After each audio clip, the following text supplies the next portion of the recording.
President Park Geun-hye kicks off her state visit to Mexico, Korea's largest trading partner in Latin America. What fresh opportunities will her visit deliver?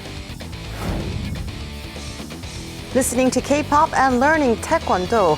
These are some elements of Korean culture with a strong presence in Mexico. We examine broader aspects of shared culture. The Park Geun-hye administration has been homing in on diplomacy in Latin America. We look at the abundance of opportunities there.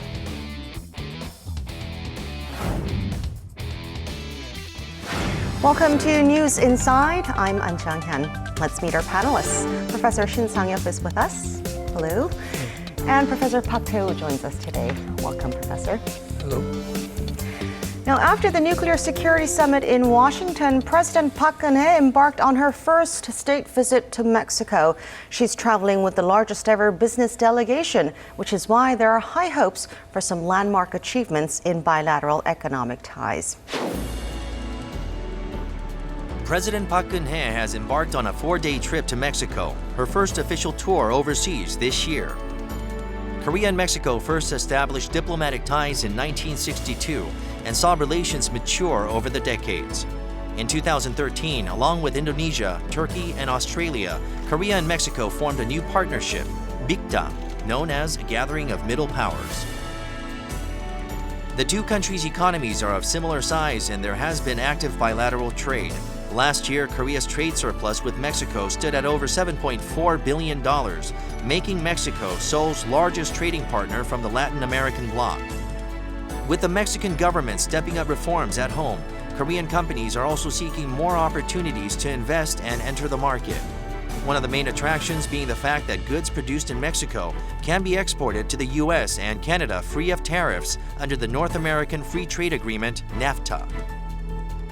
So this additional 300,000 will help us to be one of the leading automotive manufacturers in the global market. Korea's direct investment in Mexico has surged from $129 million in 2012 to $323 million just in the first half of 2015. With relatively cheap labor costs and high manufacturing skills, Mexico is not only an attractive entry into the Latin American market, but also a strong platform into North America.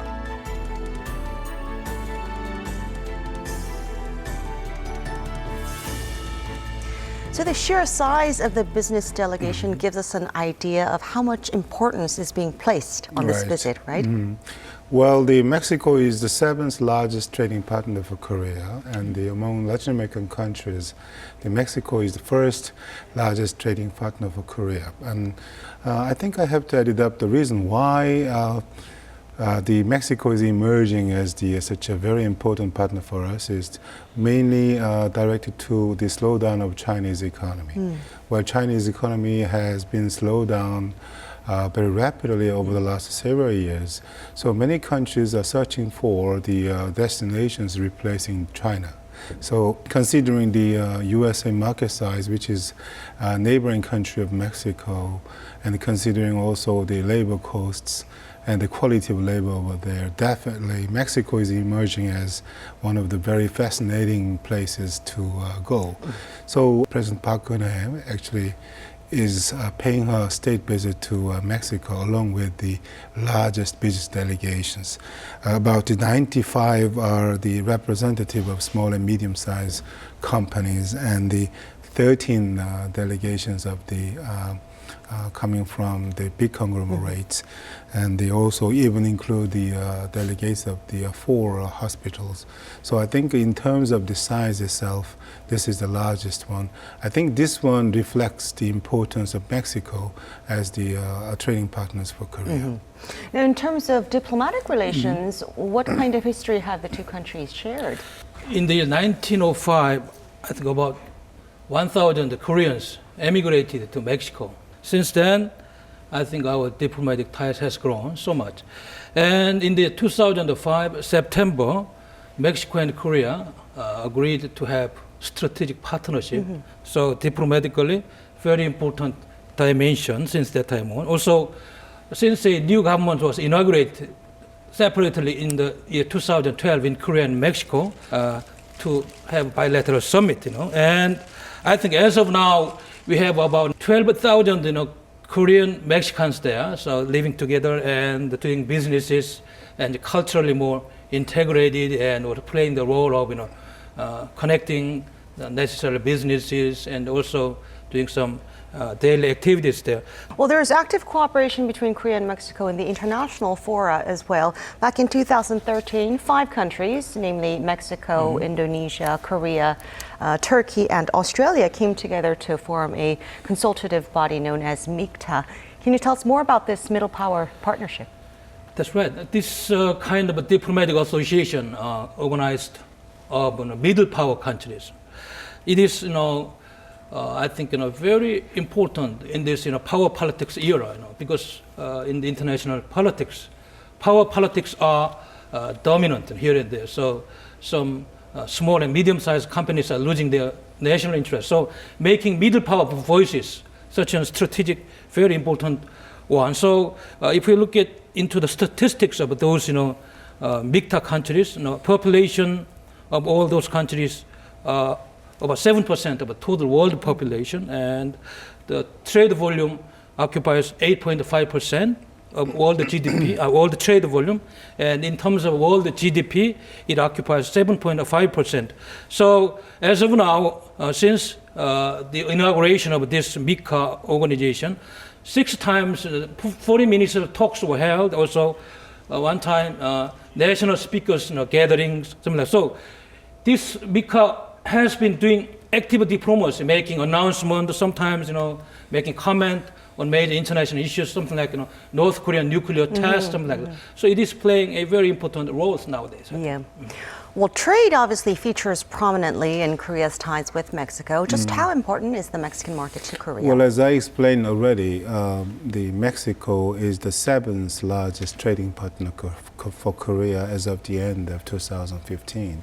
When I look at the items, exporting, trading items between 2 countries, I can find a very important point which can tell us the future trading relationship between 2 countries. Let me tell you the list of the major exporting items, Korea's exporting items to Mexico. The plate, this large size displays, yes, and TV sets, and the ships. And the main importing items from Mexico, they are the oils and the mechanical metals, and then the auto components. So I think we can look at the inside of our economic structure. Definitely, 2 countries have the very complementary structure, which is very important for the future economic cooperation between 2 countries. Since 1962, when we established diplomatic relationship with Mexico, the third point is that since 1962, the relations between 2 countries has been stepped up, but very recently, over the last several years, the speed was set up. The reason, as I said before, it is directly related to the situations happening in the Chinese economy. So considering the future Chinese economy, for a time being, definitely Mexico will be a very important trading partners or economic partners for Korea, I think. Well, we often hear India being referred to as the next China, but some say Mexico may be vying for that position. Have there been a lot of Korean firms that have set up shop in Mexico? Well, I think I have to tell one of the very familiar economic theories for economists. When the economic sizes of the national economy are very similar, the countries will have strong motivations for economic integrations. So I think the Mexican economic size is about very similar to Koreans. Their size is about the 10th or 11th. Well, Korea is also in the 10th or 11th places. So the economic size between 2 economies are very similar. Secondly, as we know very well, as I said before, external situations, well, the slowdown of the Chinese economy are the very clearly show the importance of Mexico as the place replacing the Chinese the place in the global economy. Particularly, Mexico is neighboring country of USA, which is the largest market in the world, and then so these kind of things actually made us consider more making efforts to enter into the Mexican the market. And then if I tell you very briefly what kind of the Korean industries have been in the Mexico, since the beginning of the 1990s, the Samsung Electronics and Hyundai and then LG Electronics, they started their business over there. Particularly, very recently, they started to produce very large size but high quality refrigerators. And they also are, besides these companies, also there are many, a few number of these new Korean companies entered into Mexican market. I will tell you the other list. If I tell you give more the new Korean companies list, particularly in the energy sector, the Korean companies such as Korean Electronics and the Samsung Engineerings and the Korean gas corporations, they started the business activities in some areas and in Mexico. As you know very well, Mexico is an oil-producing country, right, isn't it? So this is new industrial sector which the Korean companies try to enter into the Mexican market. Well, if I add one thing more, many Korean companies who just want to make exports to Mexico, they have a very hard time right now. But the companies who entered into Mexico and which are doing businesses, they have very, what can I say, very good time in the business in Mexico. This means that we have had a very strong reasons why Korean companies want to go to the Mexico for their business purposes. So rather than exporting directly to Mexico, they're choosing to set up operations in Mexico from which they can enter other regional markets. Foreign direct investment, yes.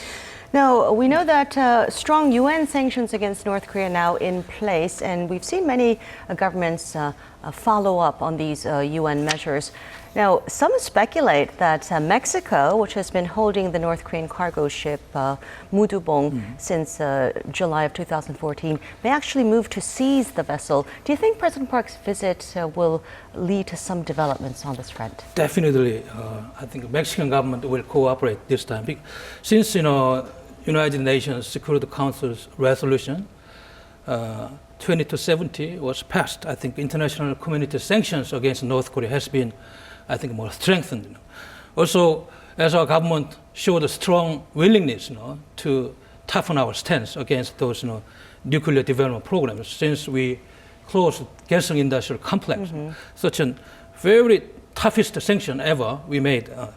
And also, as you see, North Korea is behaving very in some rude, in some undiplomatic ways, ignoring our government effort. So I think even in the summit between Xi Jinping and Park Geun-hye, and the two leaders mentioned the necessity to make cooperative effort, to put North Korea to give you all the nuclear programs and facilities.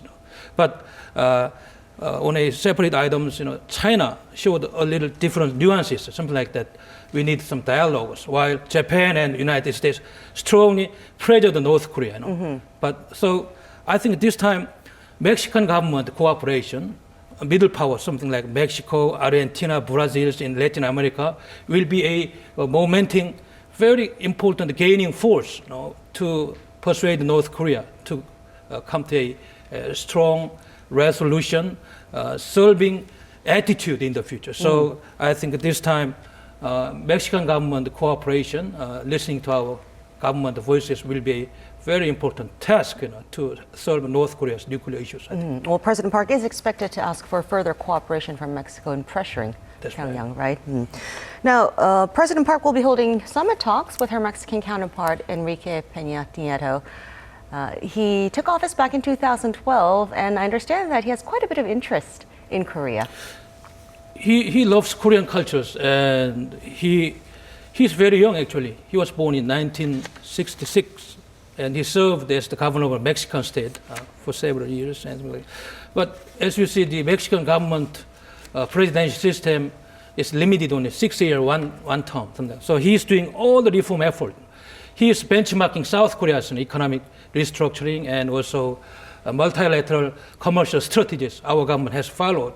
So as far as I know, I think since he took power in the year 2012, he has been renovating all the government structures and economic systems there. He especially benchmarked our cases several times, and he's doing this effort.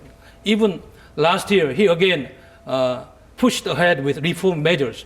Otherwise, Mexican economy will be deteriorated, something like that. So I think his tenure until 2 more years probably, within his tenure, a lot of reforming measures will be completed as our government are making effort to be more economically integrated. Yeah, while he was running for presidency, he is said to have mentioned Korea quite a bit. Quite a bit. Now, Korea and Mexico launched free trade talks nearly a decade ago now, but those talks ground to a halt in 2008. Last year in November, though, when the two leaders met at the APEC summit, they discussed the possibility of resuming those talks. What seem to be the greatest stumbling blocks at the moment? When there was the FTA negotiations between two countries, the 2 or 3 things were pointed out as the obstacles which should be needed to overcome to reach to a final conclusion. Particularly from the Mexican side, as I told you before, major exporting items from Korea to Mexico, one of them was the auto components. And one of the major exporting items of Mexico was also auto components. So from the so-called industrial associations related to auto component businesses, there were strong objections about the Korea-Mexico FTA. So in the negotiations, there must be some burden on the Mexican side. And the second one was as you know very well, even myself, I have visited Mexico several times. Whenever I visit to Mexico, my Mexican friends said, don't go this area and this area, which means that some cities or some particularly rural areas are quite dangerous. Crime rates are high. Crime rates are very high. So maybe for the business, definitely to have a very successful business, such a kind of things can be one of the main obstacles to expand and deepen their business activities. I think these things are pointed out as some potential obstacles for the successful completion of the FTA negotiations between two countries. But I think I have to point it out the other side. Well, as I said before, Mexico is emerging as one of the very important trading partners, not only for Koreans, but also the other countries in the world. So the importance of Mexico as a trading partner has increased very rapidly. So this kind of the obstacles, so to speak, can be ignored in some sense. And particularly FTA, I mean, the Mexican government has about 47 membership of 47 FTAs. So I think the importance of Mexico as trading partner seems to be more important as time goes on. And one thing more is that they are neighboring country of the USA. So I think considering all of this kind of geopolitical, geographical conditions which Mexico has, definitely there are some obstacles, but I'm sure it will be overcome quite successfully. So do you see the two sides reopening free trade negotiations after the summit? Definitely. For Mexico, Korea is also very important. And for Korea, Mexico can be a stepping stone for Korea to enter into the Latin American countries. Latin American countries are quite untouched in terms of economic cooperations for Korea, which means they can be a kind of some blue oceans for the Korean industries for the future, the prosperity. So I think the negotiations for FTA between two countries will be accelerated within the near future, I think. Well, in addition to robust economic ties, Korea and Mexico also enjoy active cultural exchanges. From K-pop and TV dramas to Korean cuisine, 한식, and taekwondo, a lot of elements of Korean culture have found their way into Mexico. We'll take a look at some of those trends. A pop culture website in Mexico brimming with the latest trends also includes a section dedicated to K-pop and Korean TV dramas. Last year, it named the 11 most popular Korean dramas, with a top slot going to She Was Pretty. The currents of the Korean cultural wave, or Hallyu, can also be felt in Mexico, making Korean pop culture a topic of interest for Mexican media. A famous TV show producer even visited Korea to see how popular dramas are brought to life.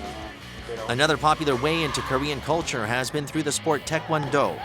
After being introduced in 1969, it has quickly put down roots in the country that boasts some 4,000 training centers nationwide and 2 million trainees.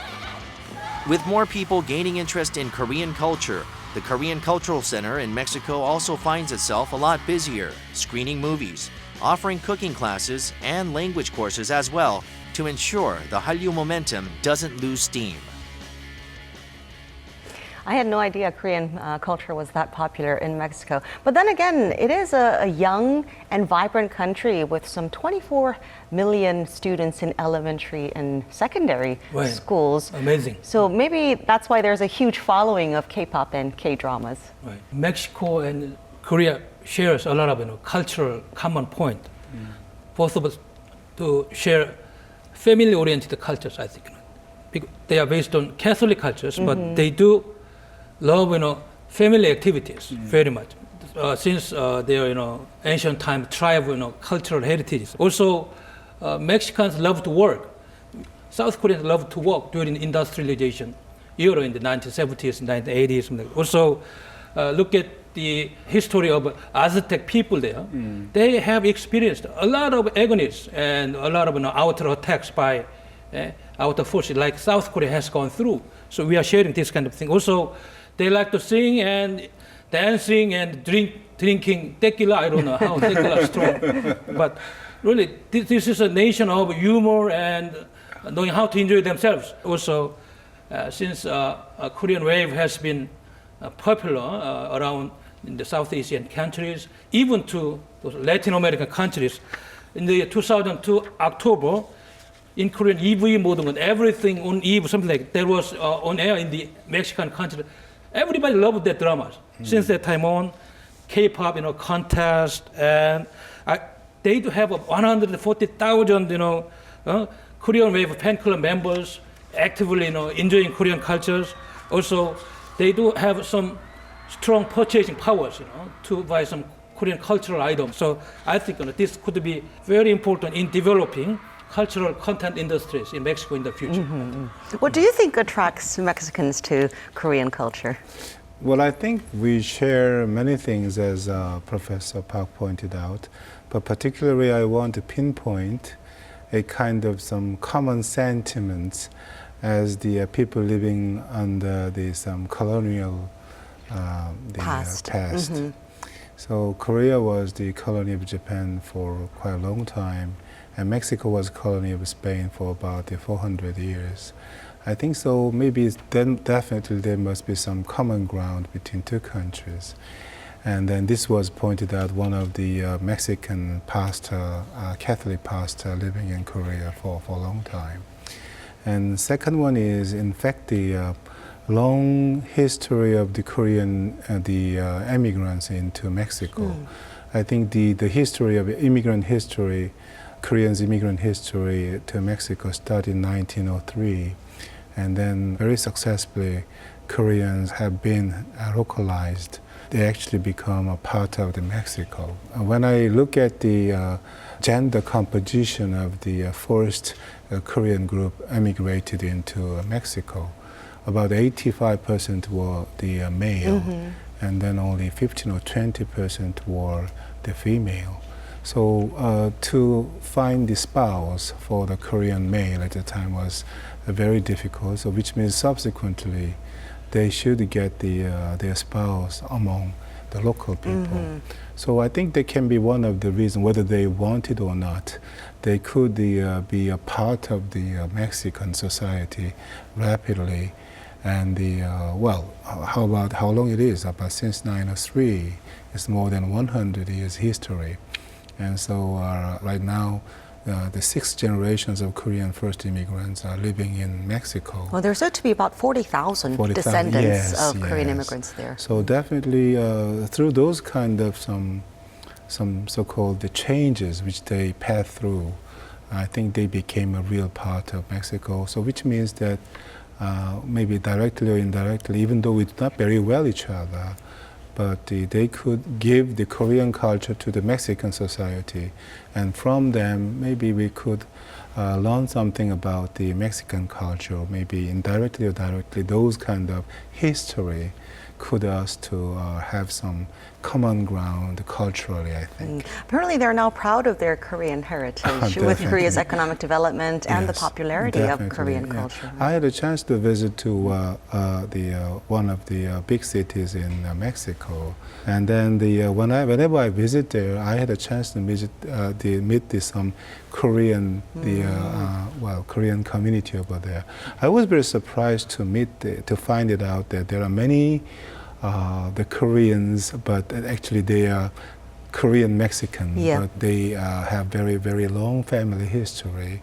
So they love the K-pop and they love Korean TV, something like that. I think it's very difficult to explain words in one sentence, but definitely there is something shared by 2 countries, I think. Well, Koreans are also attracted to certain aspects of Mexico, especially when it comes to food and travel. I don't know about you, but I'm a huge fan of Mexican cuisine myself.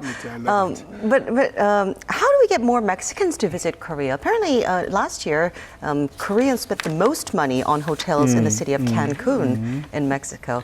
We have to make efforts to let them know about us. If we consider how much we know each other, the answer must be not very much. So at government level or at individual level as well, we have to make every effort to let them know about us. But in this context, K-pop and the so-called the Hallyu will be very, very important tool for us to strengthen the relations, cultural relations between 2 countries. And secondly, according to the report, Mexican tourist office, they opened the site introducing Korean culture and Korean history in English. And in the same context, we have to stepped up our efforts to introduce ourselves to the Mexican people. Maybe why not in Spanish? I think so. Those kind of efforts should be needed. So if I make a long story short, definitely Korean government and Korean civilian the organizations or individuals, particularly the government, should make every effort to introduce our culture and history to the Mexican society, I think.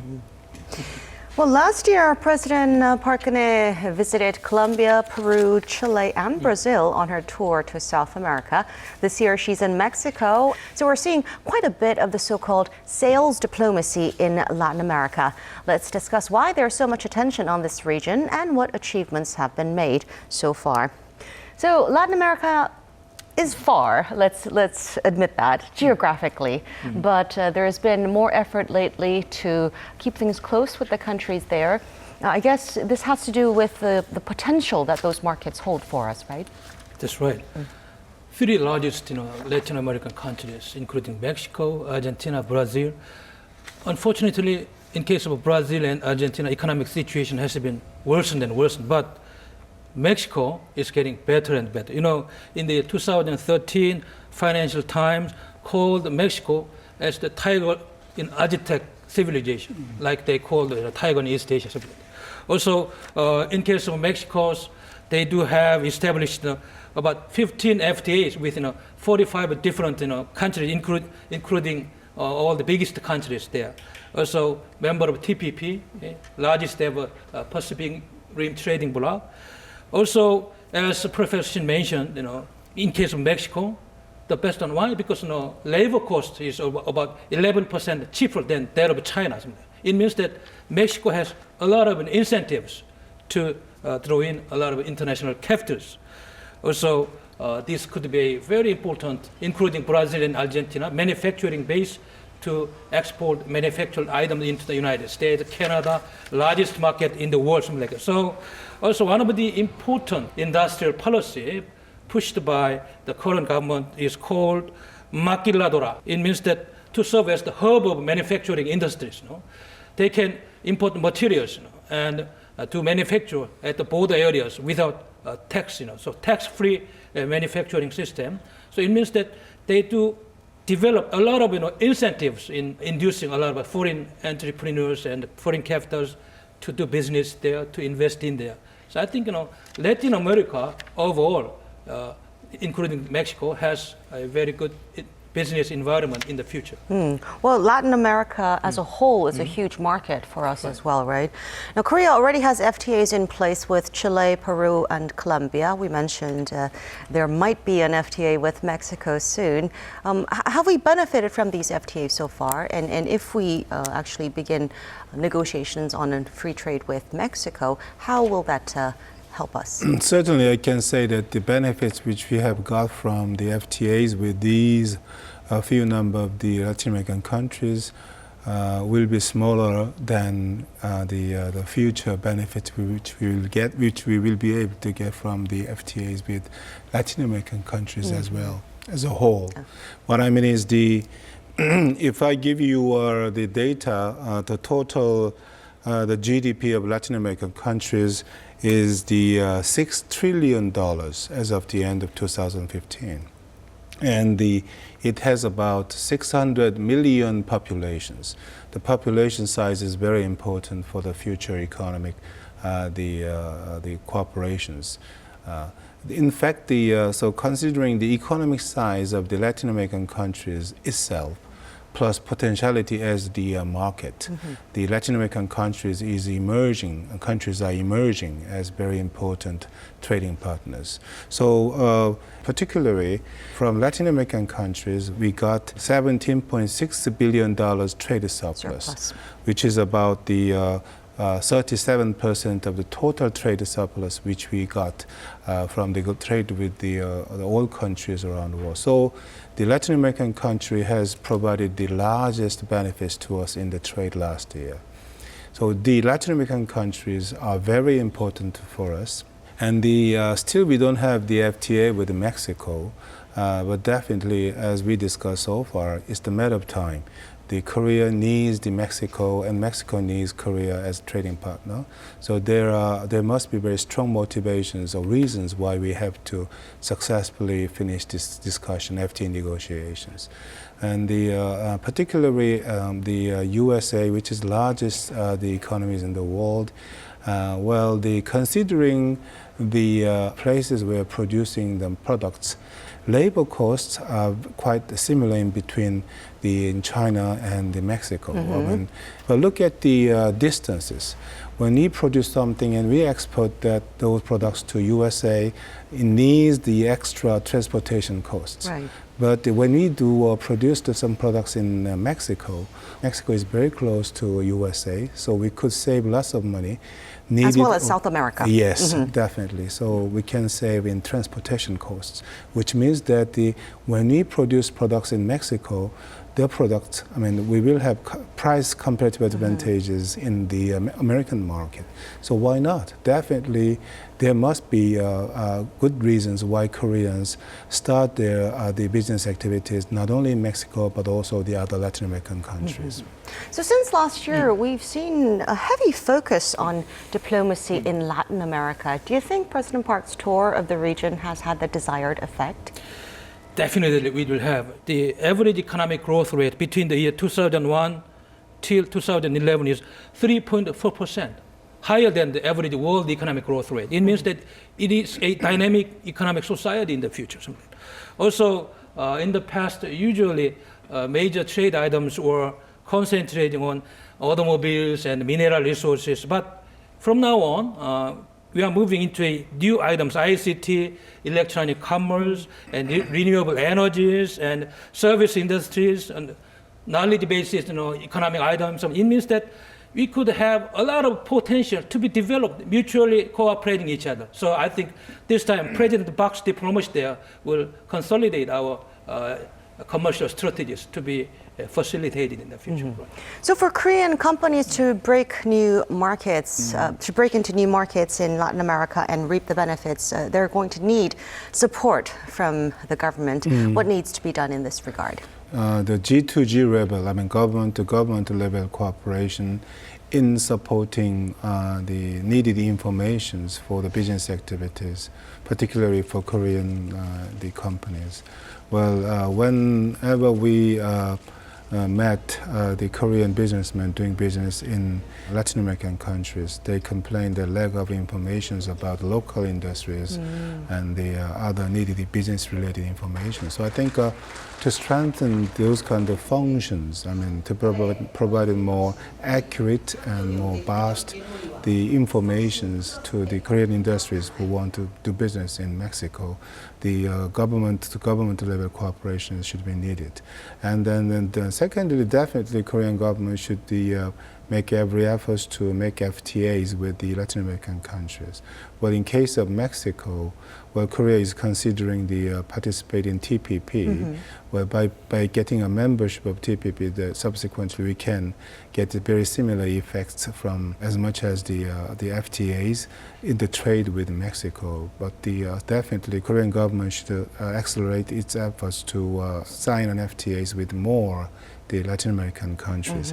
And thirdly, which I want to emphasize, is that Korea is emerging as one of the ODA, donor countries in the global community.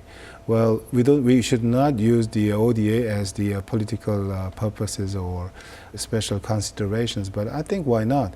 As long as they secure the benefits for the recipient countries, we should also use the ODA as one of the tools for us to keep or maximize our national interest.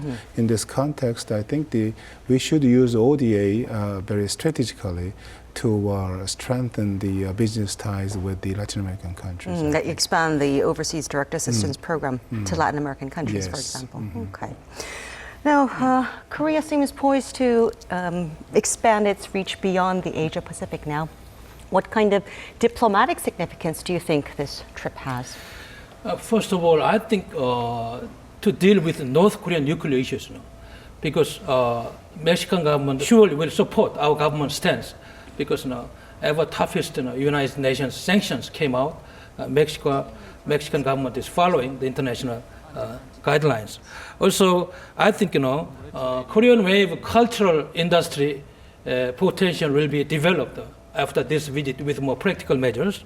Also, as a middle power in the international community, I think international status, if we play together, could be improved, I think. Also, our diversification strategy into high value added industries in the future will be launched, including securing economic growth strategies by developing a potential market between the two countries. So this time, I think President Park Geun-hye's visit to Mexico has shown a lot of possibilities in the future, how government could pave the way for civilian sectors and entrepreneurs to go there and to do business with a more friendly environment. Yeah. Well, this state visit is just getting started. Let's hope for some fruitful results. As we wrap up, any final words you'd like to share with us today? Well, there have been pros and cons about the summit diplomacy. But I think personally, I want to give a big applause for her efforts, which she wants to achieve through summit diplomacy. I think I personally give high credits on her, the efforts through the summit diplomacy. Okay. Korea is a trade-dependent country, and we need more economic territories. So we need more aggressive and more, I think, more aggressive economic territory expanding strategy. In this sense, President Park Geun-hye's visit this time served our purpose very well. Thank you. Well, thank you too very much for sharing your thoughts with us today. And that is all for this edition of News Inside. Thanks for watching. We'll be back with more on Friday. See you again then.